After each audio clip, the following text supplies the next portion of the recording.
So it's time that we all give a pose, so that we all come in the photograph and we all can, seize the memory of these wonderful insights we got it together. Thank you so much once again, sir. Thank you once again. Ladies and gentlemen, let's hear it up once again for our speaker and our moderator. Thank you so much, sir. Thanks. It's now time that we move on to the next session. And, I was just pondering about this thought, and one question really came in my mind. Next session. But before we move on, I'm sure that you all are having great time. Today's, for the next 3 days, from the last 3 days, I'm sure that you all are having great networking. I'm sure that you all must have, learned a lot from each other. And I'm sure each session, while we listen, it's not just about what the speakers say, but it's also how our mind goes back, thinking that what we came here with, what was that one perception that I had, and how that one conversation, one line, one thought changed that entire perception altogether. And I think that's the beauty of joining any networking session or joining an event like Rajasthan DigiFest Tycon Global Summit, that when we come and when we talk and we listen and we are with people who are doing great in their own domains, we realize that how one conversation can completely change the way we outlook or see a certain thing. So for a minute, before we move on to the next segment, I'll really request you all that take a little bit of time and just ask yourself, what is that one perception that changed for me when I came here for the yesterday or today or maybe tomorrow when I'll come? What is that one perception that while having a conversation with someone or when listening to any speaker here, that completely changed, and today I feel that, okay, this has been completely worth it. And I'm sure that if you get that one answer, that is the reason what you invested in, that's the reason you invested your time in, that one perception that brings a change in life. So with this, it's time that we move on to the next session. I think that 10 years back, I'm sure that you all will agree with me, that 10 years back, if we asked young people, what do you want to become? But, today, 10 years back, this was the real question, that every small kid was asked that when you grow up, what do you want to become? But I think as the time has grown and how the technology has brought into play, today the real question has changed to, what can you learn? What can you unlearn? And what can you build next? The digital economy today is not just rewarding titles. It's actually rewarding skill, it's rewarding speed, and it's rewarding self-invention. This session deep dives into how we prepare youth, not just to survive disruptions, but to thrive, to lead, and to create value in it. And to take this session forward, I'd like to request our host and moderator, Ms. Charu Malhotra, co-founder and MD of Primus Partners, to please join us here on stage. A big warm welcome, ma'am. Ladies and gentlemen, please welcome our moderator and host for this session, who's going to bring out the perfect question that's in your mind and then bring it here to the answer that we all are looking for. Thank you so much, ma'am, for joining us here. Let's hear it up for her. Welcome, ma'am. I'll now request our host and our moderator to also welcome our speakers, one by one as I call them on the stage. I would like to request our first speaker to please join us on stage, Shri Kuldeep Ranka, ACS, Higher and Technical Education, Government of Rajasthan, to please join us here on stage. A big warm welcome, sir. Ladies and gentlemen, it's time that we clap and we let him know that we feel blessed that he took out time and is here to share his insights with us. A big warm welcome, sir.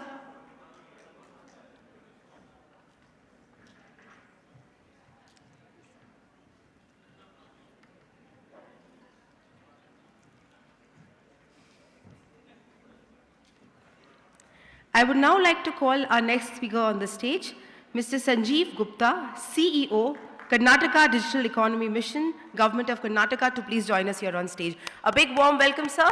And I request everyone, I'm sure we all are extremely enthusiastic for this session to listen to the speakers, but the very small way we can show the enthusiasm is by bringing a smile on our face, to put our hands together and to clap and let them know that we acknowledge their presence and we are really looking forward to listen to them. So a big warm welcome to our speakers and over to the moderator to listen to what is the importance of skill in today's economy.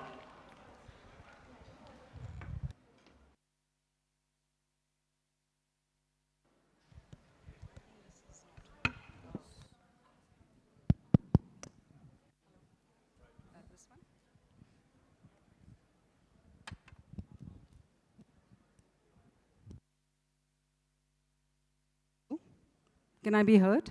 Yes. I think maybe this works, yes. Today's session on skills, the new currency, preparing our youth for a digital economy. Very happy to be sharing the stage with Mr. Kuldeep Ranka ji and Mr. Sanjeev Gupta ji. This is it's an interesting but a complex subject, and it has many, very risky areas which we need to navigate. And in terms of all answers are not there. And it's still a very developing arena for all of us, everybody in the system. So the interesting piece as part of this DigiFest as TIE, last couple of sessions we've all attended, surrounded by entrepreneurs, young entrepreneurs. There are around 24 young startups who are making their pitches as we all speak. In the middle of all this is our traditional, an education ecosystem we've grown up in, our generation, and which is, there's a predictability about it.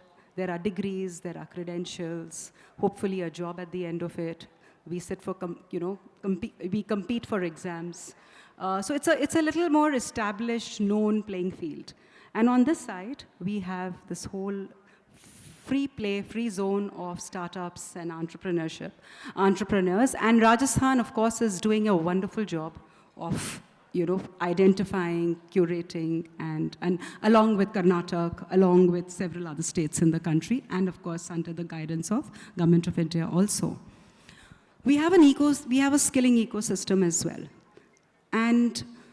But when we look at the education ecosystem, which is looking at a very different target audience, we look at the skilling ecosystem, which is attempting very different goals. And then we look at the digital economy, where everything is leveled out then, whether it's colleges, whether it's our skilling centers, everywhere. So my first question, Kuldeep Ranka ji, is, do you think this whole skilling system, with this digital piece, whether it is our skilling, typical skilling, vocational, technical education, higher education, please do include, the secondary schooling education system in your thinking as well. How are we addressing the digital piece, specifically given this whole AI, elephant in the room?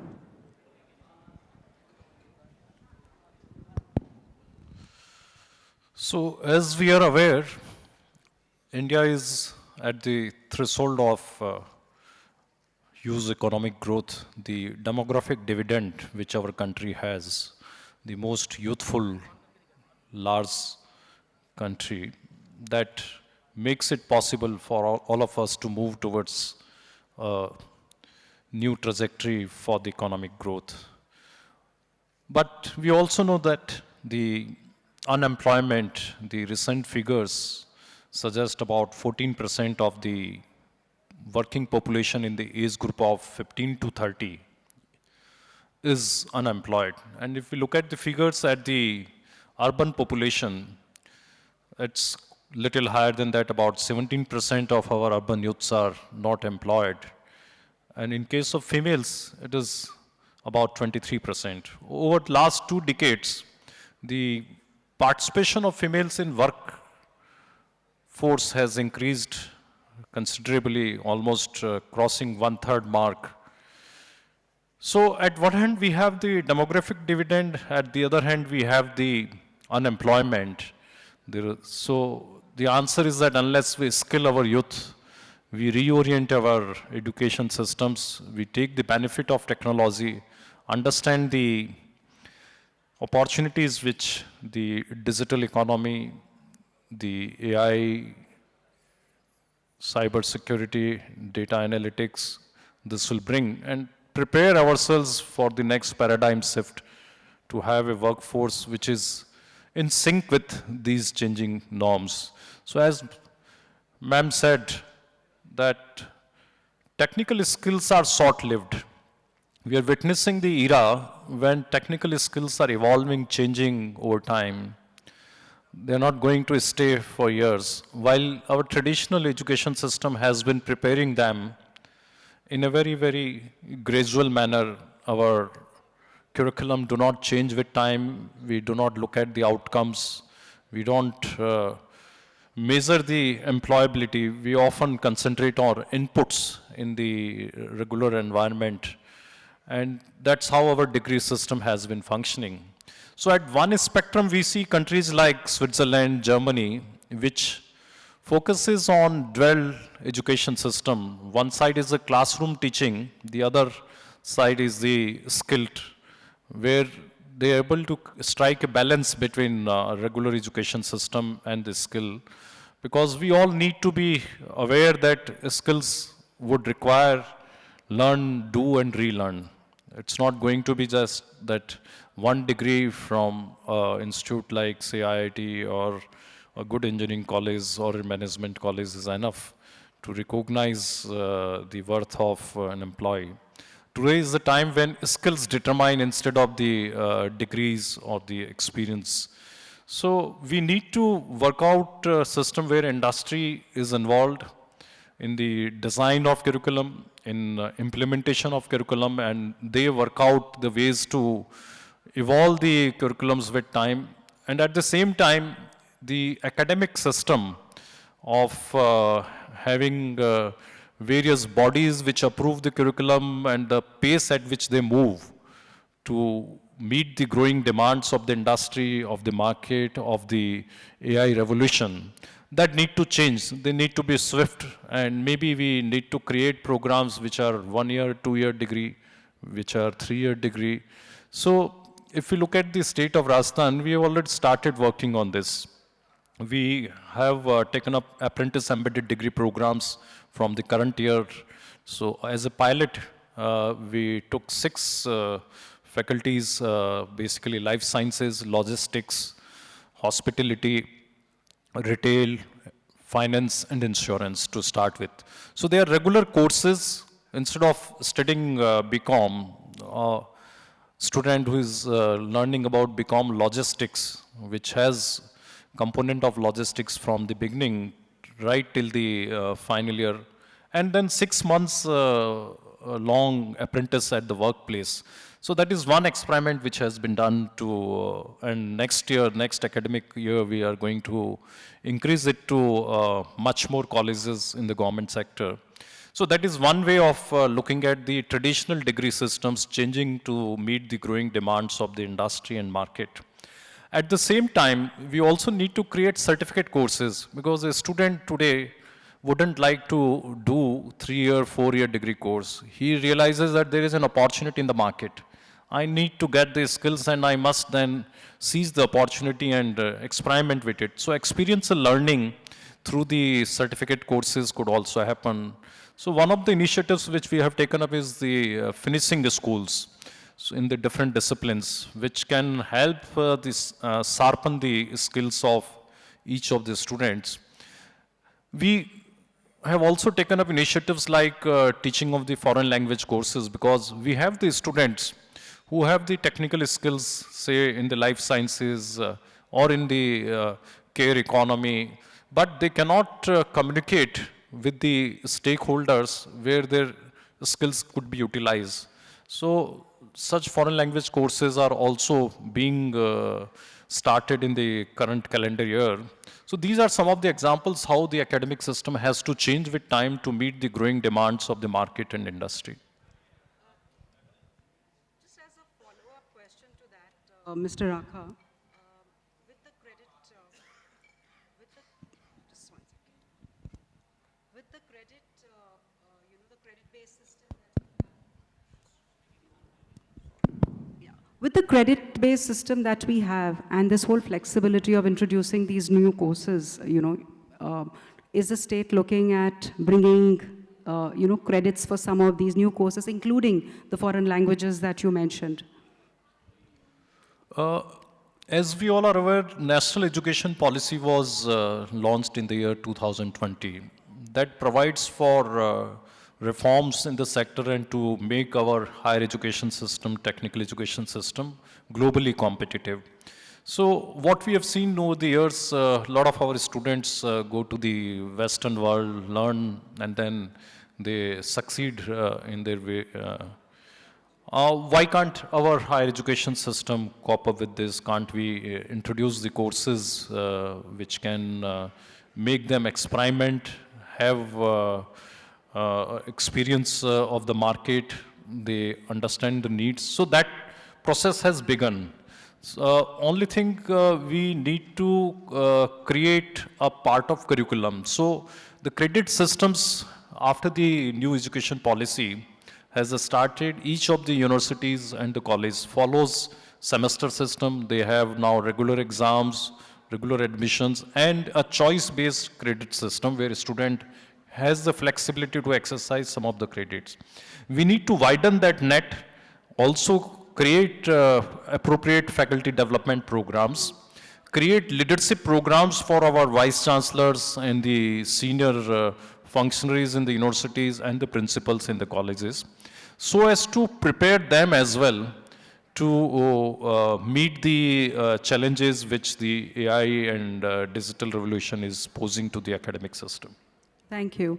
Mr. Gupta, in this whole with AI, we have actually no option, but people have to be either consumers or creators. There's no in-between place.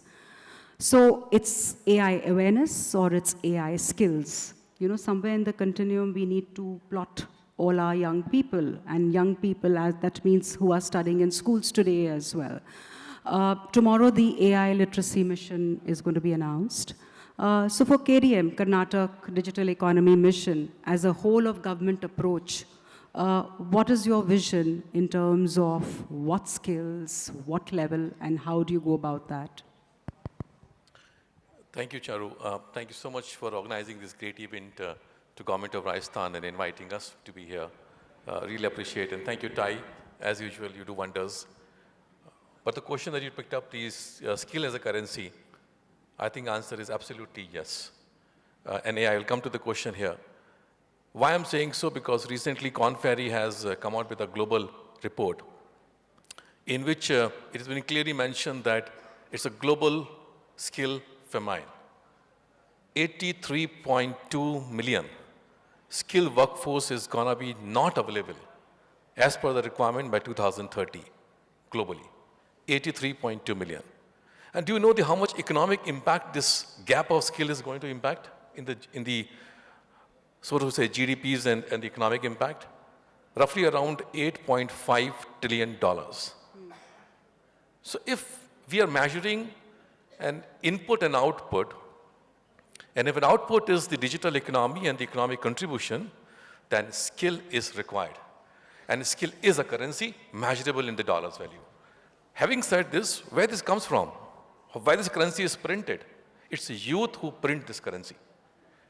Now, if the youth has to print this currency is also valid for how many number of years? If I am a skilled person today, till how many number of years I can encash my skills as an economic value? Charuji, just to let you know, this life of a skill is reducing to extent that it becomes only 2.5 years on an average. So that means if I'm not there in the economic value, I'm out from the economic value in 2.5 years. No, not just in the future, but even currently, just to, come in here, employers, when asked, what is the gap, the skill gap, specifically in technology, skills, they're saying around 66%. It could be 70, it could be 64, So around 66% is the skill gap, which they struggle to kind of plug when hiring for technical skills. Correct. Charuji, just give me a minute more. First year program that we study in students category in any of colleges, after 4 years or 3 years pass out, the knowledge of the first year has no relevance in the economy. No relevance. Absolutely, completely. So are we actually tackling the issue of skills in a different manner? Question mark. The second point which I want to, just to share with the audience here and maybe take their inputs later on, is the system of the assessment and the certification is the responsibility of government or is the responsibility of the industry? And then what is the responsibility of the government is? Question mark. So can we set up certification bodies which industry do not believe? Then why we should do this? So this is two paradox situations where is there in the question mark of the skill. Having said this, AI, if I take a data point of AI, 90% of the graduates which are passing out from the colleges do not understand the generative AI at all. 90%. The requirement of the workforce in the industry today is to have a basic understanding of generative AI at least, to come on board with me. Today when I hire in my own organization, I figure out, Dada, can you use ChatGPT or not? Doesn't matter whether it's good, bad or ugly. I can make it much more beautiful out of that. But can you use that? And if you're not able to bring these into part of a discussion point of view, we are not touching the right heart and soul. Now, 600,000 India's top AI talent operates from the state of Karnataka. Today, we are the second largest in the world of AI talent resources. Largest in India, but second largest in the world. Still, we find almost 100,000 AI resources are needed every single second quarter or third quarter. And today, when the economy is moving to parts, its demand is coming more. So what are we trying to do now here? Couple of things. A, let's find out industry who needs resources. Okay, industry says, Sanjeev, I'm not bothered, it's a BTech or MTech. Give me this skill which is the liquid asset, not the fixed asset of your degree. Okay, then what certification you need? Sanjeev, I'm okay if you can give me a certification of XYZ organization. If Primus Partners is the great organization, if they certify, I'm happy to pick it up. Okay, what do you expect from me? Give me a supply side. I have a training partner or my own training division will train them. Okay, can you follow the skill development cooperation framework? Sorry, those are completely outdated. I do not follow that.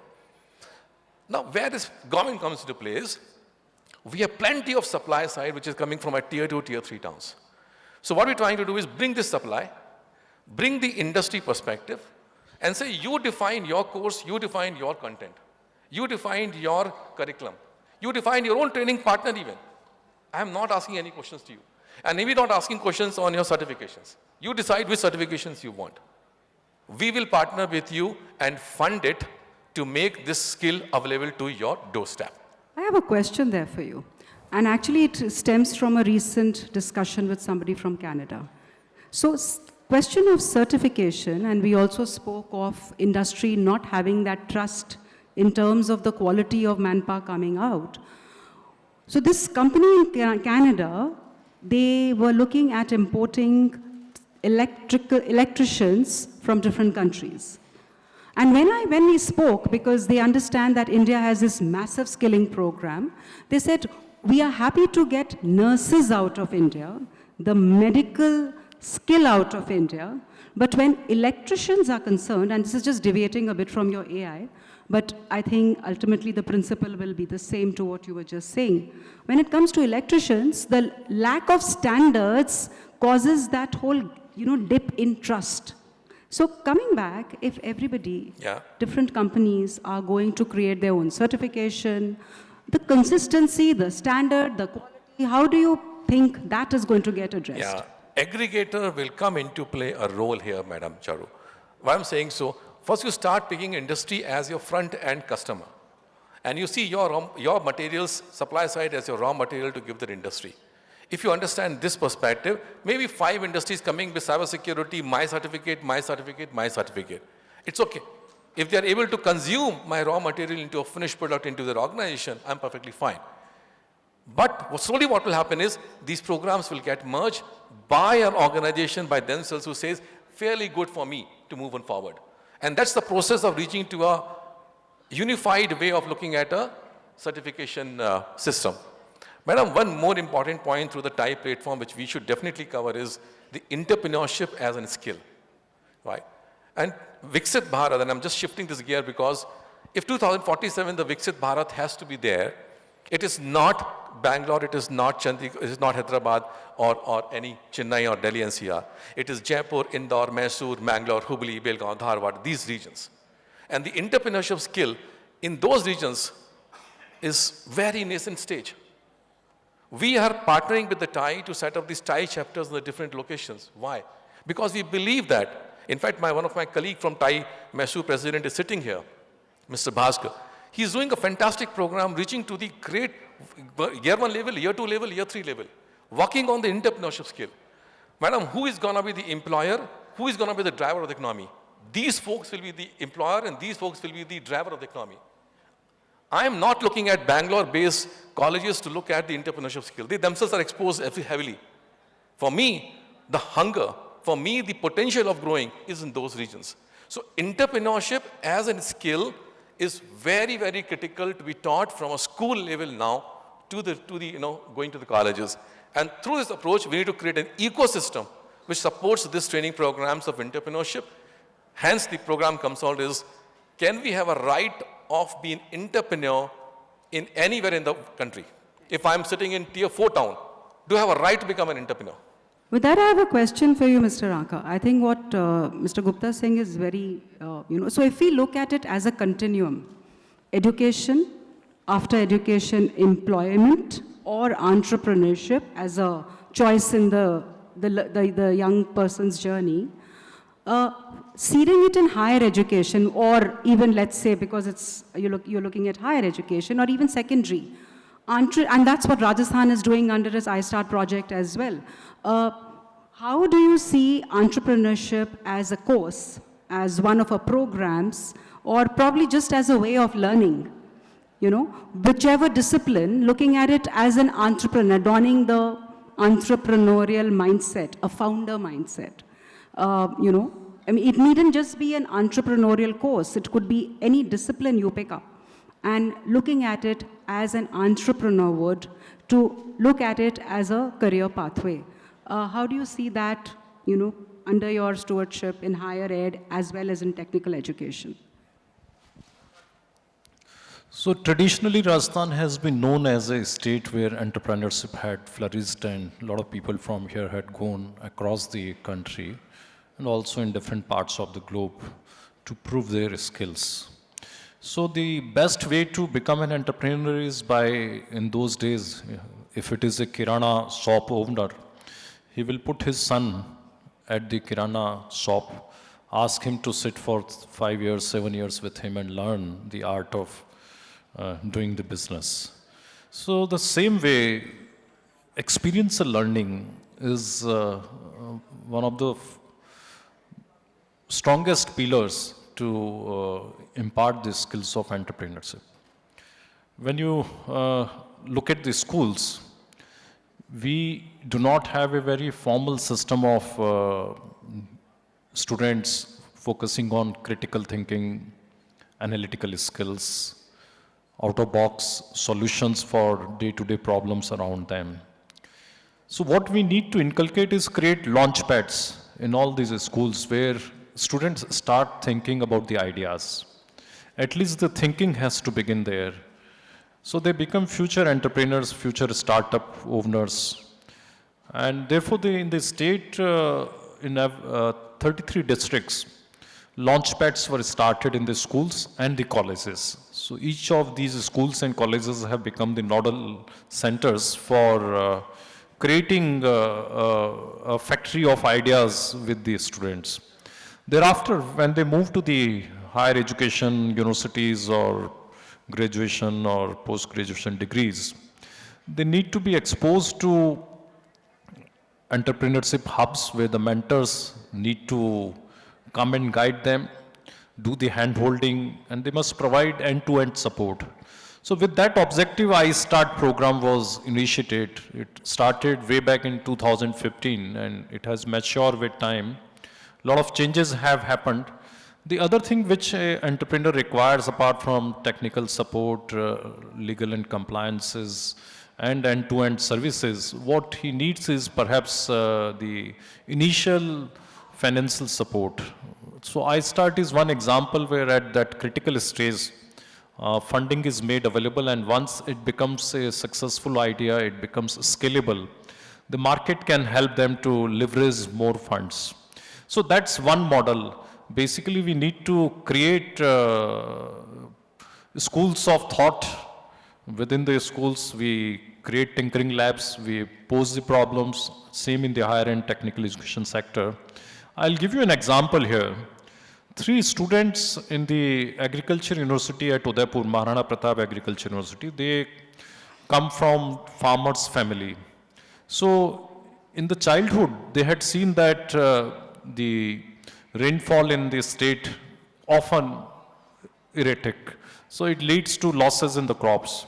Now, how do we find a solution to this? So they thought that while they were playing in the schools, as a part of their day-to-day activities, they used to use the peel of the orange peel, for putting in the eyes of the other students. Now, that idea that this contains moisture, and it contains moisture for a very long time, they shared with the professor there, Dr. S.M. Mathur in Agriculture University, Udaipur. He did not discourage them. He said, yes, let's work on this. Then they said that banana peel has the tendency to store moisture, and that's why people slip on banana peel. So they took all these citrus fruits, they created a polymer called organic polymer. They had to work 3-4 years here and there, rushing in one university, other university. Then they got the support from Okinawa University in Japan. They stayed there for 2.5 years, worked with them, developed patents, made it commercially successful. So this is an example how an idea can lead to a successful startup, and how the mentoring by the faculty and the support from not just from the academia, but the market forces can help them in scaling any small enterprise. So these are the ways we have to create out of classroom solutions. We have to think of different ways. The faculty has to be encouraged, and the faculty needs to be changed also. We need to take up practice of professors now. Those who have been successful in their field, a good lawyer, why can't he come to an institute and teach for a year or 2 years? It could be a sabbatical for him, and he can also spend time there instead of the courtrooms. So we have to create structures where universities are willing to accept this. The colleges are willing to accept professors of practice, and professors of practice can come from the market, teach, make students learn, mentor them, and bring enterprising capabilities to the table. So I think that's the way we have to do. Just add with him. I think the experience one is very important, Charu, for entrepreneurship one. For example, in Belgavi in Karnataka, again, Mr. Venkatesh is sitting here, who is from Belgavi and industry leader. He has created many companies.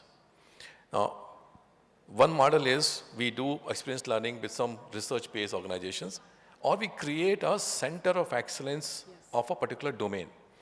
So what we have done so far in experience is that we got some 25 plus center of excellence on all set of domains that you can think of. What they bring on the table? They bring one academic institution, they bring an industry, but they bring what? A lab for entrepreneurs to come and start with their ideas. A. B, if they find, okay, fine, I want a content to be developed for this type of innovation I'm doing, for a person to come and be employed in my organization, we create that content and curriculum then and there. And then start putting up a supply side on the top of it for the skills as well. My center of excellence become a hub of a new innovation model, new skill model, new business models for the grassroots level as well. So today, under the local economy accelerator program that we have launched, a 1,000 crore program, is primarily looking at creating Belgavi as a hub of another EV and drone, Mysore as a hub of cybersecurity, fintech in Mangalore, AI in Hubli region, Tumkur is engineering and services. So we're creating these hubs. And then center of excellence comes on IoT, center of excellence comes on cybersecurity, center of excellence comes on different kinds of this. We give a lot of funds for that, to run those center of excellence in a partnership with that. We have seen amazing results coming out of this. I think what both of you are One more saying- thing, Yeah. before it goes out, people have from the companies solving the local problems has become global companies. Today, one of these companies where Mr. Venkatesh has invested is based out of US now. Is working in the global platforms. So I think we have live examples of those different models, as Sir was talking about it, experience way.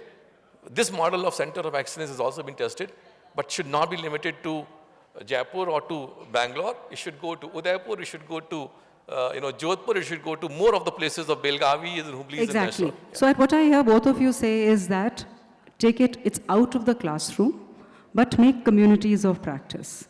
And what I think it really needs is therefore it becomes a culture, not limiting the creativity and the experimentation and the curiosity, but allowing them space to think beyond the syllabus. My question is actually then coming, it'll just follow.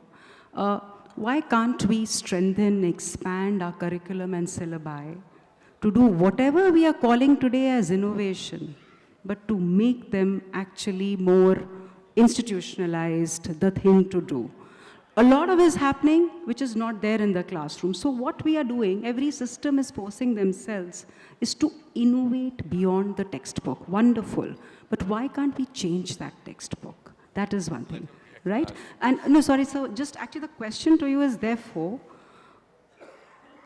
students coming out of colleges, our skilling systems, vocational, are we preparing them more to become unemployable? Because we've got the largest, youngest working force. So how do we correct that? Which is why, calling innovation actually more as a matter of practice than out of the box.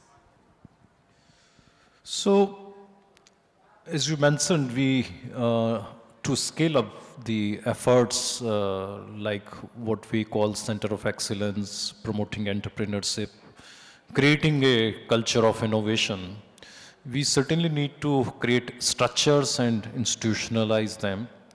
That's there, but as we understand the constant change in technology makes it difficult unless the faculty and the students are trained, retrained, they learn, do, and then again relearn.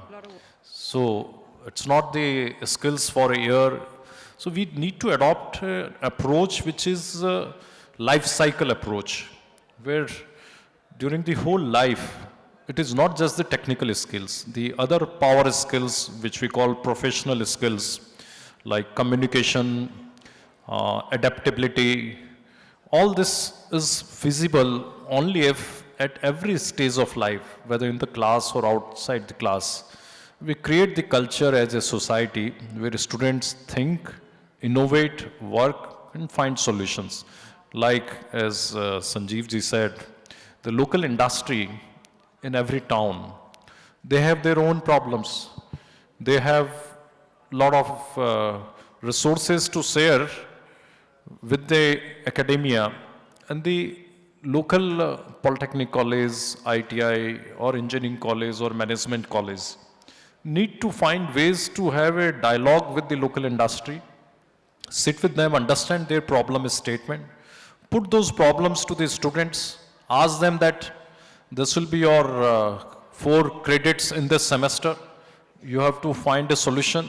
Whether they reach a solution or not, that's not important. So what is important is, have they attempted the solution for those industries? So then you're able to retain the talent there.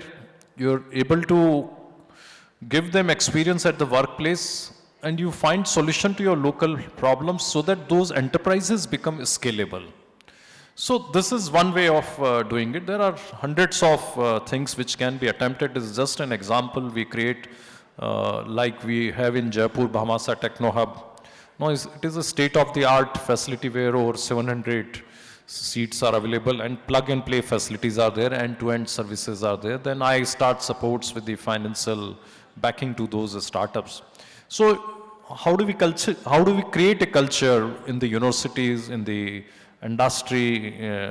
That's something which we all need to work together, constantly improve upon based on the experience which the other countries have already done. Like South Korea is an example where it is completely focused on innovation and solution for the problems.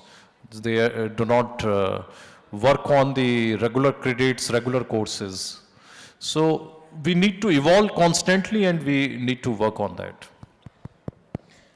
Charuji, Mr. Lalit is sitting in front of us right now, live example. From a journey of a GE Capital to GenPact, right? It's a live example. He didn't waited to curriculum highlight. He didn't waited for curriculum to get changed and then the people will come. He picked up the people, put them into a program, make them productive, hire them and get the productivity up. And he continuously working on increasing the productivity while he was doing this, right? So if you take up the entrepreneurship example, why we need a sandbox? Why we need a sandbox? Because certain policies of the different kind do not support that innovation to go into the market. So we require a sandbox to test the grounds in a controlled environment and go out completely. Nobody waits for the entire system to come together and then go for innovation. Innovation has to lead. 2.5 years of new technology life cycle, it will go down to 2 years in coming years. Madam, the academic councils of the universities will take years and years to define the curriculum. Let's not wait for that. I agree Let's with you, move yes. on to the one which is required to be given right now. Absolutely. So that just one last thought before my last question to both of you is definitely we need to look at where is the skill gap that industries are facing. We're looking at the semiconductor mission, we are looking at precision automation tools, we are looking at green skills. So and this is what we, send out one appeal to governments who are working on this. Let's skill for the jobs. Let's skill for industry. Forget future ready. Let's make them industry ready today. With that, to both of you, I just want to pose a last question because we need to wind up. Our time's coming to a close. What is that one legacy change or that one policy leap? It needn't be big. It can be small, simple, elegant, that you would want to bring in your respective ecosystems to make that one change. So, and then you.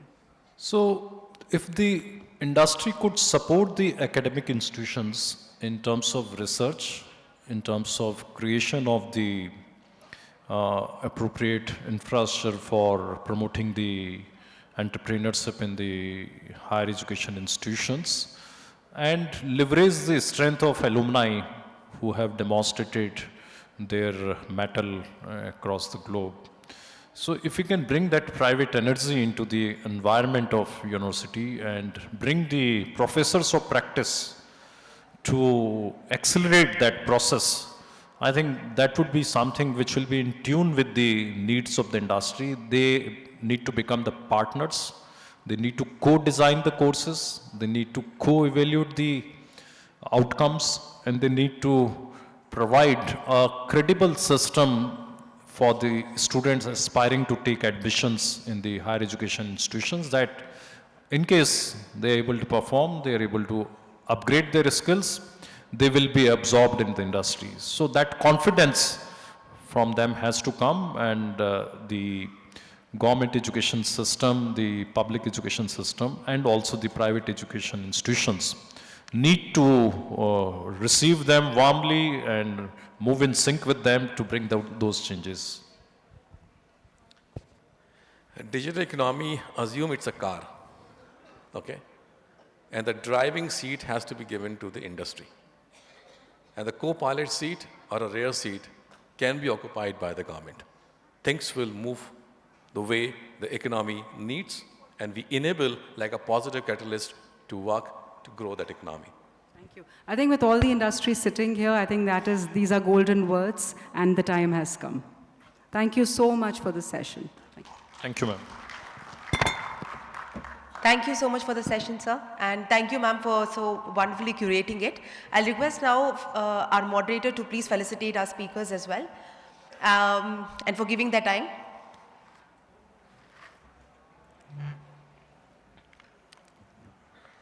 And I'm sure that each and every one of you sitting here, every time we listen to these conversations, every time we understand what the government is doing, how the things are happening, we kind of understand what's the vision behind it, how things are happening. So once again, I'd really like to thank all our speakers for giving that time, but not just giving the time, it's also for coming with that much of passion to understand that what are those real minute nitty-gritties that everybody needs to know, to break down those things so passionately so that we get our answers. I think that's where the real power lies. Ladies and gentlemen, it's time that we actually clap with the highest of our energy and to let them know that we not only listened, but we are actually grateful for all the time they have given to us and for all the knowledge they have shared. Thank you so much, ma'am. Thank you so much, sir, for giving your time.